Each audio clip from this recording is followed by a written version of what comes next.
विद्यार्थी मित्रांनो, तुम्हा सर्वांना प्राध्यापक बालाजी जाधव सुर्जेगावकर सरांचा सप्रेम नमस्कार. महाराष्ट्र ही संतांची भूमी आहे. याच महाराष्ट्राच्या मातीला आपल्या अनमोल अमृतमय वाणीने जाग करण्याचं काम अनेक संतांनी केलं. संत ज्ञानेश्वर महाराजापासून जगद्गुरू संत तुकाराम महाराजापर्यंत अनेक संतांनी या झोपलेल्या समाजाला जाग करण्याचं काम केलं. अज्ञान अंधकारातून मुक्त करण्याचं काम केलं. याच महाराष्ट्रामध्ये संत ज्ञानेश्वर महाराज, संत एकनाथ महाराज, समर्थ रामदास स्वामी, जगद्गुरू संत तुकाराम महाराज अनेक संत होऊन गेले. खऱ्या अर्थाने या सर्व संतांनी मराठी मनाला एक प्रकारचं नवं संजीवन दिलं, अमृतमय तत्वज्ञान पाजवण्याचं काम केलं. म्हणून संत हे नेहमी आपल्याला सत्याचा मार्ग दाखवतात. संत नेहमी आपल्याला मांगल्याचा मार्ग दाखवतात.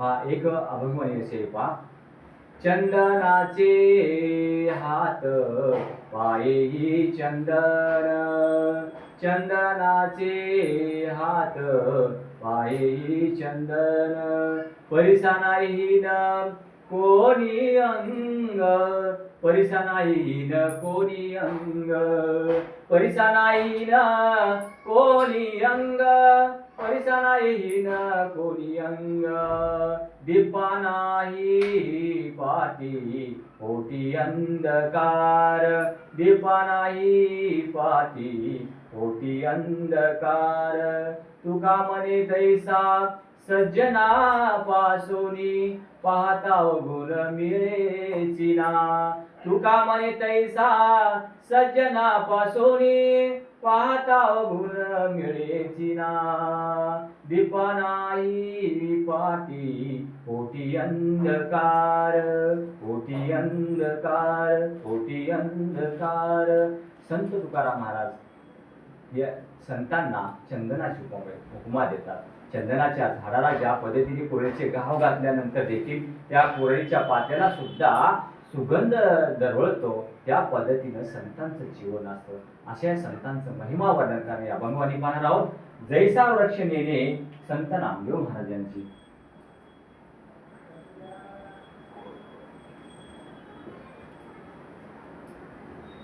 संत नामदेव महाराजांचा कालखंड जर पाहिला आपण, इसवी सन 12व्या शतक, उत्तरोत्तर 12व 13व शतक पाहता येईल, सांगता येईल आपल्याला.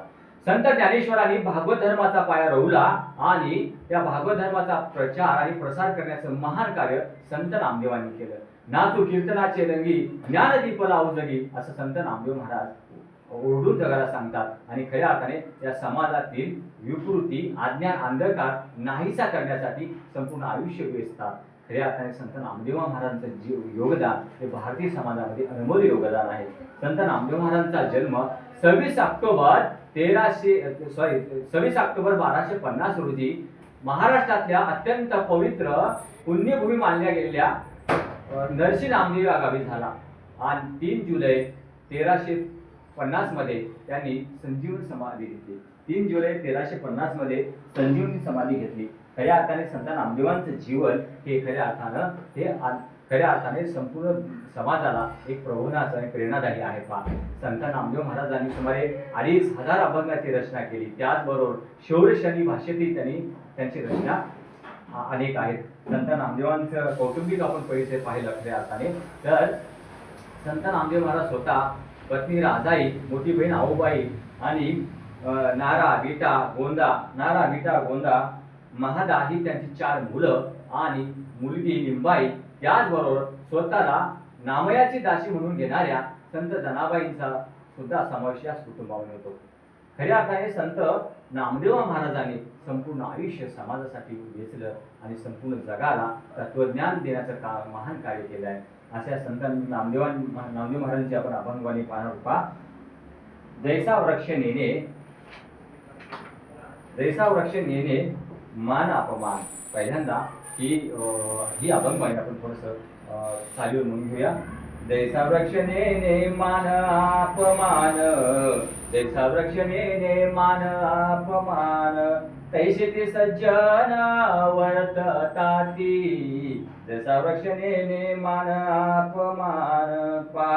वर्तताती असा शब्द आलेला आहे. म्हणजे ज्या पद्धतीने वृक्ष या एकाच ठिकाणी स्थिर असतो त्याला कोणतेही चक्रवादळाची असू द्या, ऊन वारा पाऊस याचा कुठलाही प्रभाव त्या वृक्षावर जाणवत नाही किंवा एखाद्या ठिकाण सोडून ते दुसरीकडे जात नाही. त्या पद्धतीनं ते संत सज्जन याच्यावर सुख दुःख संकट याचा या गोष्टींचा कुठलाही प्रभाव होत नाही. ते एकाच ठिकाणी स्थिर असतात.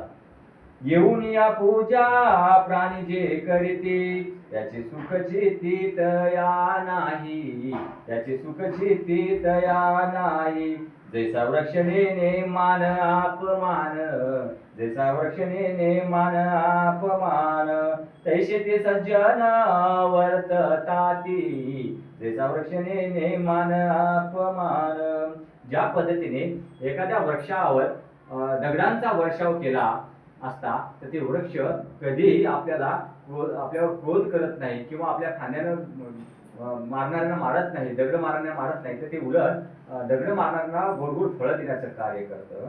त्या पद्धतीनं संतांची कोणी स्तुती केलं, संतांना कोणी त्रास दिला तर संतांना कुठलाच क्रोध येत नाही, उलट ते आशीर्वाद देतात. पहा, आता कोणी प्राणी येऊन या तोडती, ययान म्हणते छेदू नका, ययान म्हणते छेदू नका. एखाद्याने त्या वृक्षाची कोणी पूजा केली असेल आणि एखाद्याने कोणी कुऱ्हाडीचे घाव त्या वृक्षावर घातलेले असतील, या दोन्ही गोष्टीचा परिणाम त्या झाडावर होत नाही. त्याच पद्धतीने अगदी संतांचं जीवन आहे, संतांचं चरित्र आहे. संतांचं चरित्र सुद्धा किती अनमोल आहे. संतांचं चरित्र वाचल्याच्या मनाला सुद्धा सुख वाटते आपल्याला. पहा, अंगणी तुळस हिरवीगार, पाहूया संतांचा संसार, पाहूया संतांचा संसार, असं संत म्हणतात. पहा, संतांचं चरित्र, संतांचं जीवन आपल्याला पाहावं वाटतं आणि प्रेरणादायी वाटतं. पहा, खऱ्या अर्थाने संत नामदेव महाराज वृक्षाची संताला उपमा देताना सांगतात की एखाद्या वृक्षावर, एखाद्या झाडावर कुऱ्हाडीचे घाव घातलं तरी त्याची इजा त्याला होत नाही. त्या पद्धतीने ते झाड कधी तक्रार करत नाही किंवा एखाद्या झाडाची पूजा अर्चा केलं तर त्याची स्तुतीला ते हुशारकीने ते हरवून जात नाही. तर त्या पद्धतीनं संतांची कोणी स्तुती केला असेल, संतांना कोणी त्रास दिला असेल तर खऱ्या अर्थाने या दोन्ही गोष्टीचा प्रभाव संतांच्या व्यक्तिमत्वावर जाणवत नाही, असं या अभंगाच्या चरणाचा अर्थ आहे. पहा, निंदा स्तुती सम मानितीचे संत, पुण्य धैर्यवंत साधू ऐसे, पुण्य धैर्यवंत साधू ऐसे. जैसा वृक्ष नेने मान अपमान, जैसा वृक्ष नेने मान अपमान, तैसे ते सज्जना वर्तताती, जैसा वृक्ष नेने मान अपमान. एखाद्याने कोणाची निंदा केली आहे, कोण्या संतांची निंदा केली असेल तर संतांना कधीच राग येत नाही. आता तुम्हा आम्हाला राग येतो. पहा, अहो म्हणजे अगदी काळे जर असं कोणी म्हणलं तर आपली तळपायची आग मस्तकाला जाते. पहा, मात्र आपलं हे जीवन आहे, षडविकाराने ओतप्रोत भरलेलं जीवन आहे. मात्र संतांचं जीवन हे षडविकार मुक्त आहे, म्हणून संतांना संतत्व पद बहाल झालेलं आहे. म्हणून संत नामदेव महाराज झाडाची उपमा देतात. पहा, कोणी निंदा केली, संत आपण एकनाथ महाराजांचं उदाहरण बघितलं आपण. पहा, तर संत एकनाथ महाराजांना 108 वेळा त्यांच्या अंगावर फुकल्यानंतर त्यांना कधी क्रोध आलेला नाही किंवा त्यांची स्तुती केल्यानंतर त्यांना कधी त्यांनी थोड्याशा खुशीने ते हरवून गेलेले नाही. म्हणजे या ठिकाणी संतांना कोणी निंदा केलं काय, कोणी स्तुती केलं काय, या दोन्ही गोष्टीचा त्यांच्या व्यक्तिमत्वावर कधी प्रभाव जाणवत नाही. तर ते पूर्ण धैर्यवंत असतात. जगद्गुरु संत तुकाराम महाराजांचे चरित्र अथवा संत तुकाराम महाराजांच्या जीवनामध्ये अनेक प्रतिकूल परिस्थितीमध्ये सुद्धा संत तुकाराम महाराज धैर्यवंत बनून राहिले. त्यांना जीवनामध्ये खूप त्रास झाला, पण संत तुकाराम महाराज याची तक्रार कोणाकडेच केली नाही. याचं अजून दुसरं उदाहरण सांगायचं असेल, संत ज्ञानेश्वर महाराजांना संपूर्ण जीवनामध्ये भयावह जीवन पाहावं लागलं, अनुभव घ्यावा लागला. ज्यावेळी त्यांचे आईवडील सुद्धा संन्यास ग्रहण करून पुन्हा संसारामध्ये आले, त्यासाठी त्यांना भरपूर त्यांचा छळ झाला आणि खऱ्या अर्थाने त्यांना त्रास सहन करावा लागला. पण संत ज्ञानेश्वर महाराज ज्यांनी त्यांना छळलेलं आहे त्यांची तक्रार कुठेच त्यांच्या वाङ्मयामध्ये आपल्याला करताना जाणवत नाही. ते उलट भगवंताकडे विश्वात्मक देवाकडे मागतात.